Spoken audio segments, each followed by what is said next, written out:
हे भगवान, इस बार बचा लो। अगले साल पक्का माँ की जिद पूरी कर दूंगा। तभी दरवाजे की घंटी बजती है। नरेश दरवाजा खोलता है तो सामने अपने मकान मालिक को देखकर हैरान हो जाता है, क्योंकि उनके साथ एक सुंदर सी लड़की भी थी। अब नमस्ते अंकल, कुछ काम था, मुझे बुला लेते।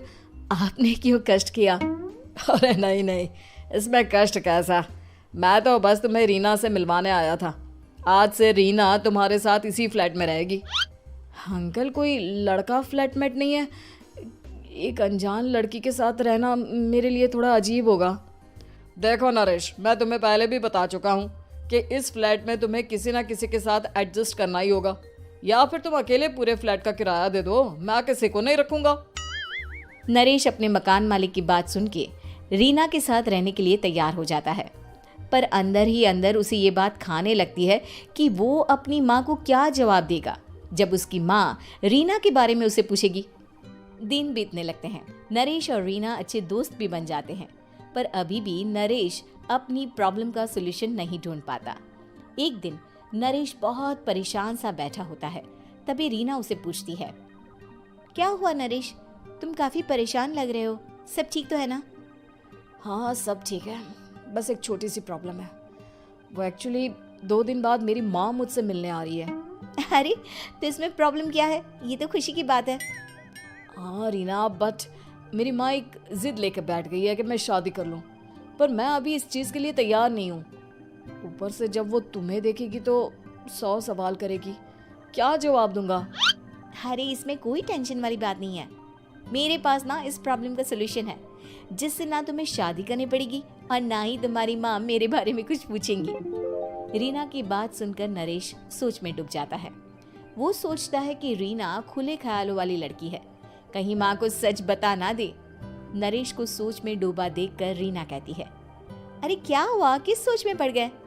डोंट वरी, जैसा तुम सोच रहे हो ना वैसे कुछ भी नहीं है। मेरे पास एक प्लान है। मैं कुछ समझ नहीं पा रहा हूँ, कैसा प्लान? मैं समझाती हूँ। हम ना एक कॉन्ट्रैक्ट मैरिज कर लेते हैं। फिलहाल मेरे पास जॉब नहीं है, तो तुम इस रूम का किराया दे देना जब तक तुम्हारी माँ यहाँ रहेंगी, सिर्फ तब तक। और तुम अपनी माँ से कह देना कि मैं तुम्हारी पत्नी हूँ, इससे वो मेरे यहाँ रहने पर कोई सवाल भी नहीं करेंगी। अरे बात तुम्हारी ठीक है, पर माँ से झूठ बोलना, ना ना पापा, मैं ये रिस्क नहीं ले सकता। कोई और आइडिया दो ना तुम। देखो मंजूर हो तो बोलो, वरना सच बता दो, मुझे कोई प्रॉब्लम नहीं है। रीना की बात सुनकर नरेश सोच में डूब जाता है। बहुत सोचने के बाद जब उसे कोई रास्ता नहीं मिलता तो वो रीना के बताए हुए रास्ते पर चलने के लिए तैयार हो जाता है। वो रीना से बात करता है और अपनी माँ की पसंद और नापसंद के बारे में बताता है। रीना भी नरेश की सभी बातों को ध्यान से सुनती है, ताकि कहीं उससे कोई गलती ना हो जाए। आखिर वो दिन भी आ जाता है जब नरेश की माँ उससे मिलने दिल्ली आ जाती है। नरेश अपनी माँ को फ्लैट पर लेकर जाता है। जैसे ही नरेश की माँ फ्लैट के अंदर जाती है, रीना उसके पैर छू लेती है। ये देखकर नरेश की माँ थोड़ी घबरा जाती है और नरेश से पूछती है, अरे बेटा नरेश, ये कौन है? माँ ये आपकी बहू रीना है। माफ़ी चाहता हूँ, सब कुछ इतनी जल्दी में हुआ कि आपको बता ही नहीं पाया, इसलिए सोचा कि क्यों ना आपको सरप्राइज दिया जाए। अरे बेटा, मैं तो बस तेरा घर बसा हुआ देखना चाहती थी। हाँ, बहुत अरमान थे अपनी इकलौती बेटी की शादी को लेकर, लेकिन कोई बात नहीं, शायद किस्मत को यही मंजूर होगा। ये कहते ही नरेश की माँ रीना को गले लगा लेती है। रीना बेटिया, मेरा बेटा ना थोड़ा नादान है, पर तुम काफी समझदार लगती हो, और मैं जानती हूँ कि तुम इसका बहुत अच्छे से ध्यान रखोगी। माँ आप चिंता मत कीजिए, मैं सब संभालूंगी। नरेश की माँ अपने बहू और बेटे के साथ खुशी खुशी रहने लगती है। दिन बीतने लगते हैं। नरेश की माँ और रीना का रिश्ता बहुत मजबूत होता चला जाता है। वो दोनों सारा दिन एक साथ रहती और खूब बातें करती। इधर साथ रहते रहते नरेश और रीना भी एक दूसरे से प्यार करने लगते हैं। दोनों को इस बात का एहसास हो जाता है, फिर भी वो इस बात को छुपा कर ही रखते हैं। एक दिन नरेश की माँ और रीना शादी के बारे में बात करने लगते हैं। रीना बिटिया, ये तो नरेश ने मुझे बिना बताए शादी कर ली, वरना मैं तो अपनी इकलौती बेटी की शादी इतनी धूमधाम से करती कि सारी दुनिया देखती रह जाती।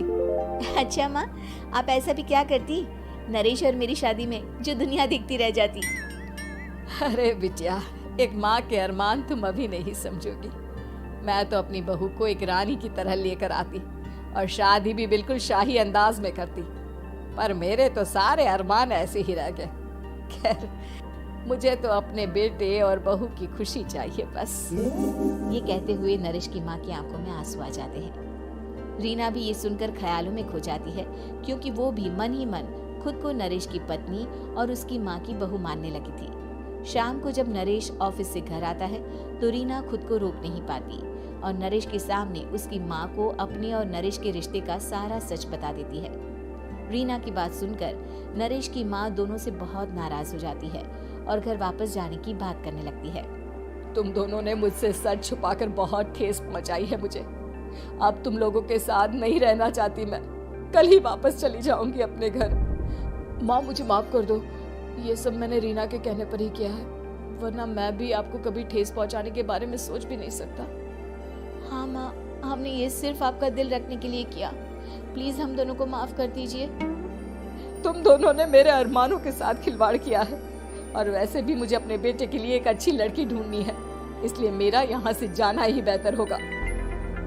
माँ की ये बात सुनकर रीना खुद को रोक नहीं पाती। माँ, क्या मैं आपके घर की बहू बनने लायक नहीं हूँ? रीना की बात सुनकर नरेश हैरान रह जाता है। नरेश की माँ भी कुछ समझ नहीं पाती।